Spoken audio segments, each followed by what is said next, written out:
Inamin kamakailan lang ni Alexa Miro sa kanyang TikTok live streaming na break na nga sila ng presidential son at Ilocos Norte, 1st District Representative Sandro Marcos, matapos ang 5 taong relasyon at ang pinangalanan niyang third party ay si Frankie Russell, ang model na minsan na ring na-link kay Diego Loizaga at recently ay nakita namang kasama ni Enrique Hill na nag-scuba diving. Kaya lang, tila may mga netizens na nagsasabing barking at the wrong tree raw si Alexa dahil hindi naman si Frankie Russell ang dapat nitong sisihin sa breakup nila ni Sandro Marcos. Ang nakakagulat at nakapagtataka, bakit nadadawit at itinuturong third party at new girl ni Sandro Marcos ang kapuso actress na si Kylin Alcantara? Wala namang lumalabas na photo na spotted na magkasama sa isang event o kaya ay nag-date ang dalawa. Pero bakit kaya si Kylin ang itinuturo ng ilan na third party? Ito nakakaaliw tong kwentong to, di ba? Si Kylin Alcantara, di ba? Nalilink ang pangalan ngayon kaya Congressman Sandro Marcos. Alam daw kaya ito ni Alexa Miro. Kasi si Alexa Miro tsaka si Congressman 5 taon na tumagal ang kanilang relasyon, bagaman kailang naman umamin si Alexa para naman daw sa protection ng family ng kanyang ex, di ba? Parang gano'n. Oo. Alam mo, pag nakikita ko si Congressman Sandro, minaalala ko. hindi ko na sasabihin. Meron naman may nagteteg naman nun di ba? Totoo. Alam naman ang lahat yun. Oo. Alam mo, matutuwa na naman si Kylin. No? Pero in fairness naman, oo. Kung totoo, pero nakakaloka lang, no? Nabanggit ang pangalan niya, pero ni isa, wala man lang resibong naglabas na magkasama sila. Pero alam mo, matataypan niya yung kwento na yan. Diyos ko, si Kylin pa. Kahit ano ihain mo sa kanya, kakainin niya talaga. Maganda ito si Kylin no? Maganda siya, oo. At type na type niya yung mga ganyan, kahit sino nga ang ilink mo sa kanya Di ba? Ride lang na ride. Di ba? Ano nga kanta? Sasakyan ako. Sasakyan kita. Sa lahat ng gusto mo. Kala ko ano ng batang ito Ano to magbibigay ng naratibo niya, magbibigay ng komento niya. Kailan ba nanahimik si Kylin? Di ba? Laban kung laban. Kahit sino ilink mo sa kanya, sigurado yan. Talagang may say pa rin siya. Sabi nga ni Juris Dr. Channel, nako ang dami-dami nang nalilink kay Jake Cyrus, Congressman Sandro Marcos pala. Guwapo kasi. Pero so far, one-sided lang. Si Alexa Miro lang ang umamin sa supposed relationship na nagtapos after 5 years.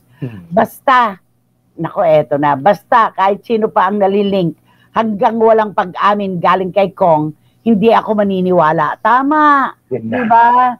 Kung naglabas ba na resibo, wala naman. Diba? At saka mahirap kasi. Diba? At saka mahirap kasi pag yung babae ang amin sa relasyon nyo, parang ano ba yun?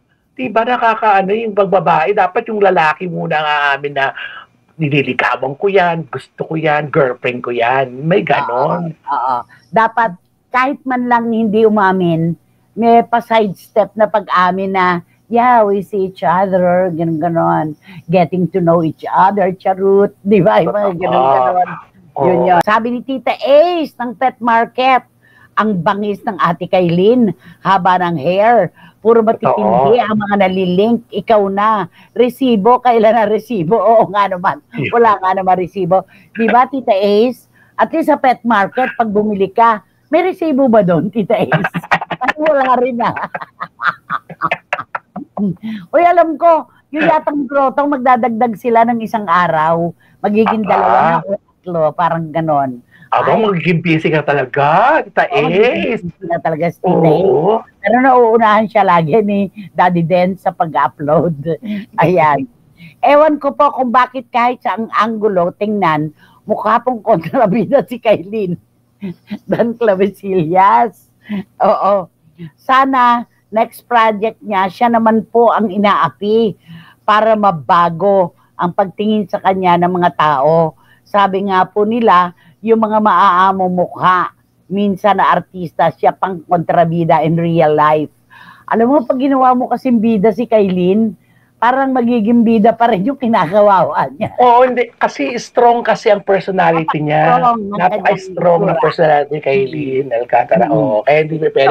Alam niya, bida kontra bida pwede yun. Pero yung bida per se, hindi. Bida kontra bida. About Kailin, I invoke my right to remain silent, Your Honor. Sabi ni Wating-Wating. Nakakaano lang, no? Ang kwento lang talaga, no? Paano hindi may involve ang mga artista sa mga politiko? Yun na ang mga pinupuntirya na ngayon ng mga politiko, yung mga artista. Kasi, di ba, dati kasi hiwalay na hiwalay, eh. O politiko, ang pinupuntirya ng mga artista. Vice versa. Diba? Oo, diba, mas posible yun. Oo, kasi marami talagang na natin alam na kwento, di ba? totoo. Yun. Kasi nga, kaya nahalo na talaga. Dati hindi pa, pero ngayon, halong-halo na talaga. Mekos-mekos na talaga. Kaya kung ano yung balita ng makita mo isang araw, hindi na politiko hahanapin ng iba diyang contractor na talaga. Di ba? Naku, maliligtas na. Maliligtas na mga artista. Okay. Kapatid na Dan, paano magiging bida si Kailin? Mas mataas pa ang kilay niya sa 10th floor. Ha ha ha, sabi ni Wating-Wating. Ayan. Tapos dito si Philip Villanueva, meron siyang text. Sabi niya, kapag ginawa po ang life story ng pumanaw ng si Miss Belia Flores, perfect for the role si Kailin. Ay, wala na pong iba. Siya lang. Sabi ni Philip. Yun na typecast nga siya doon sa pagiging kontrabida. Kaya yung sinusunod sa yapak ni Gladys Reyes, di ba? Pero Gladys yung ganito, di ba? Si Gladys basta yung ang galing niyang kontrabida, sakit manampal, ganun, totoo. Pero wala yung maldita si Gladys, ganyan-ganito. Si Kailin kasi, kinambala ng pagiging maldita, yung kanyang pagiging kontrabida. Kaya dapat ito matanggal sana sa kanya ito eh. Kahit na sana napakitaan niya ng pagbabago, yung pangit na nakilala siya, dapat gumawa siya ng paraan para matanggal yon. Yung ganong Kaya tuloy naiisip ng iba, di ba, yung naturalesa, yun talaga ang nakikita, hindi yung ma-enhance lang, pero naturalesa pa rin ang lulutang. Siyempre,